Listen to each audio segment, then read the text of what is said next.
Dear viewers, अस्सलाम वालेकुम। मैं मुख्तियार अब्बासी हूँ।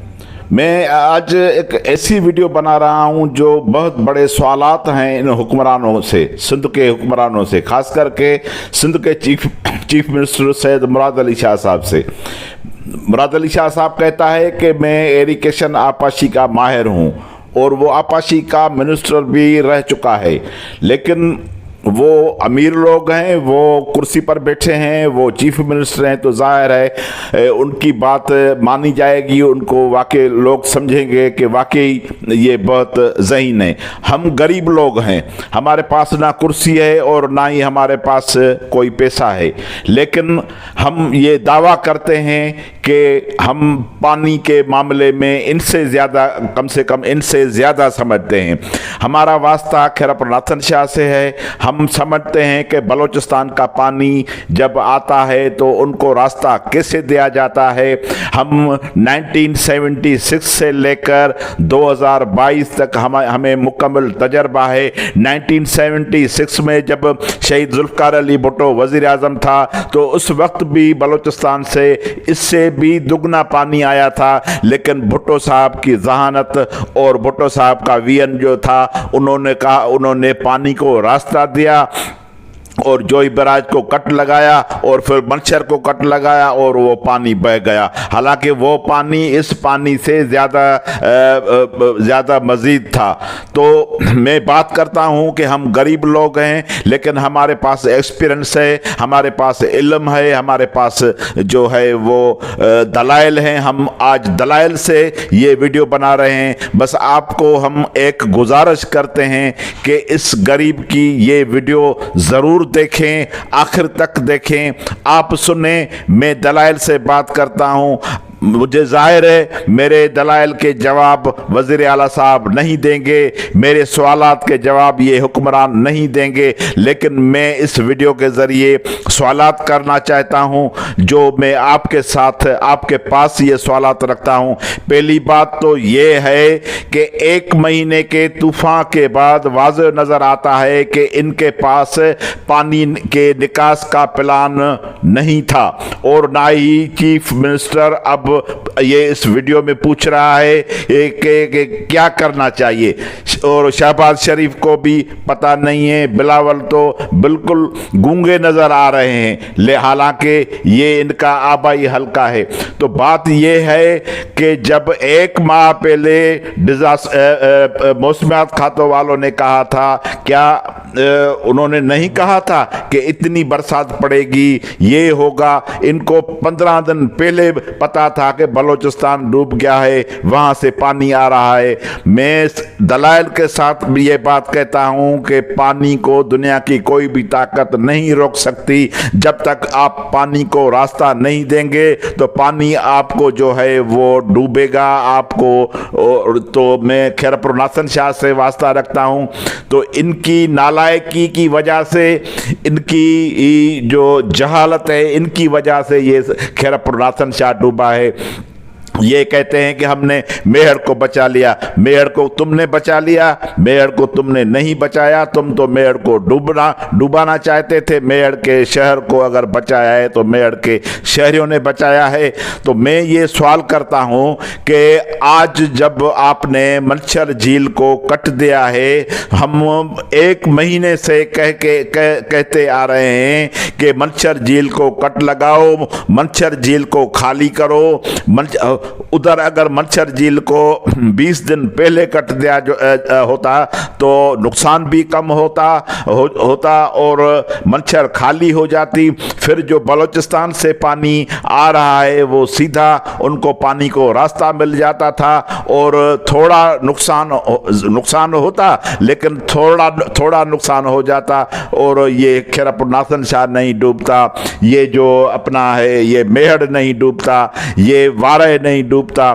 तो इन्होंने पानी को रोका है, इन्होंने नेचुरल जो है नेचर को रोका है। भाई आप नेचर को नहीं रोक सकते, ये आपकी नालायकी है, ये आप अनएजुकेटेड हैं, आपको मालूम नहीं है कि पानी को नहीं रोका जा सकता। तो ये जो तबाही हुई है, हमने कल जो खैरपुर नाथन शाह के लोग हैं, यहाँ जो कैंप उन्होंने लगाई हैं, मैंने तो उनकी सारी बातें सुनकर खुदा की कसम मेरी आंखों में आंसू आ गए हैं। कम से कम खैरपुर नाथन शाह के 7 से 8 लाख लोग, खैरपुर नाथन शाह के 3 से 4 लाख लोग, मेहड़ के 2 लाख 3 लाख, वारा शहर के, जोही शहर के 15-20 लाख आदमी जो हैं ये मुतासर, ये सिर्फ इसी इलाके से मुतासर हुए हैं। उनके कच्चे घर, बल्कि अब तो खैरपुर नाथन शाह के जो पक्के घर थे, करोड़ों रुपए के जो घर थे, वो भी सारे डूब गए हैं। खैरपुर नाथन शाह शहर में अभी भी 12 फुट का पानी जो है वो खड़ा है। तो आप समझें कि ये 2 महीने अगर पानी खड़ा होगा तो कौन सी जो पक्की बिल्डिंग है, सीमेंटेड बिल्डिंग है, वो भी नहीं रह सकेगी। तो ये देखें कि ये कैसे बातें कर रहे हैं। क्या नादिर मक्सी जो है वो अपना आपाशी माहिर है? क्या सरदार खान चांडियो आपाशी माहिर है? क्या बिलावल भुट्टो आपाशी माहिर है? क्या मुराद अली शाह आपाशी माहिर है? यार आप ये काम आप एरिकेशन पे क्यों नहीं छोड़ते? ये काम आप पानी के किसी माहिर पर क्यों नहीं छोड़ते? आप ब्रीफिंग दे रहे हो शहबाज शरीफ को। शहबाज शरीफ को क्या पता कि पानी का रास्ता क्या है, एफपी बंद क्या है, सुप्रियो बंद क्या है, एमएनवी क्या है? उनको तो ये भी पता नहीं है कि खैरपुर नाथन शाह कहाँ है, मेहर कहाँ है और दादू कहाँ है। आप उनको, ये टेक्निकल मामला है। आप सियासत करें, आप खुदा के वास्ता है, आप पानी पे सियासत न करें। आपको पानी के मामले पर कोई भी पता नहीं है, आप पानी के माहिर नहीं हैं। आप अगर पानी के माहिर होते तो पानी को आप रास्ता दे देते, लेकिन आपने हाथ से ये डबोया है। आप खैरपुर नाथन शाह, मेहर, नसीराबाद, वारा, कंबर, शदादकोट और जोही, दादू के आप जो हैं वो गुनहगार हैं। जब तक ये उनके अंदर के एहसासात हैं तब तक वो आपको बद्दुआ देते रहेंगे। आप जो है बैड गवर्नेंस की वजह से ये सारा सिंध डूबा है।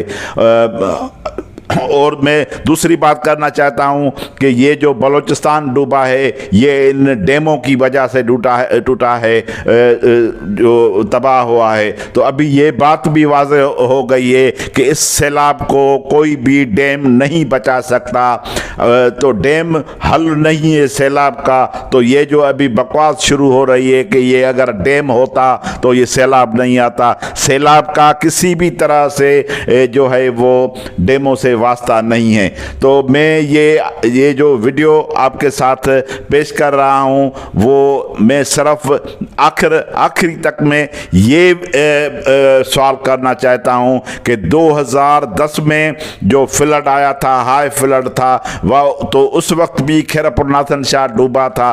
तो मैं चीफ मिनिस्टर से, एमपीए, एमएनए से मैं ये सवाल करता हूं, उस वक्त भी आपकी हुकूमत थी, उस वक्त भी आप चीफ मिनिस्टर थे, उस वक्त भी आप प्राइम मिनिस्टर और प्रेसिडेंट थे। तो मैं पूछता हूं कि 2010 से लेकर 2022 तक आपने कौन सा इंतजाम किया? आपने कौन से बंदों पर कितना खर्च किया? आपने बंदों पर की मरम्मत क्यों नहीं की? आपने बंदों को पिचिंग क्यों नहीं कराया? मेरा ये सवाल है। 2010 वाला फ्लड आपके लिए आईना था, उस फ्लड से आपको सीखना चाहिए था, लेकिन आपने नहीं सीखा और आपने इतने लाखों आदमियों को जो है वो बेघर कर दिया।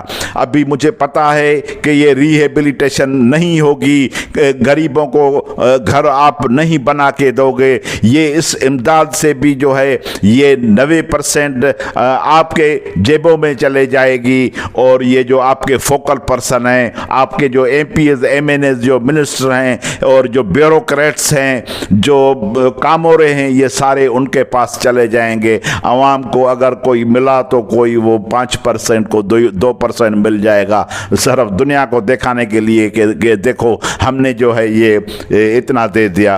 तो मर गए वो लोग जो बेघर हो गए हैं।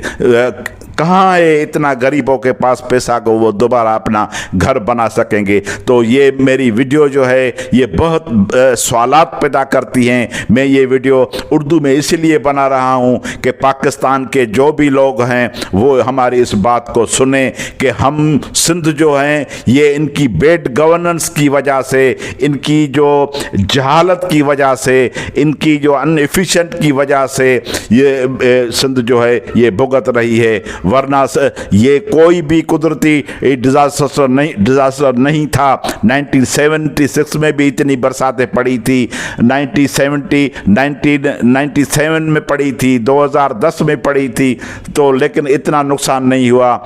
बरसातें पड़ती है, मानसून आता है, लेकिन ये जो इतने नुकसानात हुए हैं, कम से कम 5 लाख घर सिंध के तबाह हो गए हैं। 2 से 2.5 करोड़ सिंध के लोग जो हैं वो बेघर हो गए हैं, वो रोडों पर आ गए हैं। और जो 30 से 40 लाख पर मुश्तमिल जो फसल है वो मुकम्मल तबाह हो गया है। तो मैं कम से कम मैं इतना मुआशी माहिर तो नहीं हूँ, लेकिन किसी मुआशी माहिर ने कहा कि ये कम से कम सिंध में 1000 अरब रुपए का नुकसान हुआ है। तो अभी मुझे आप ये बताएं कि ये 1000 रुपए कहाँ से आएगा, ये कहाँ से ये जो है ये सिंध की इकानमी बेहतर होगी। बस मेहरबानी आप ज़रूर इस वीडियो को सुने और कमेंट्स में हमारी रहनुमाई करें। मेहरबानी, थैंक यू।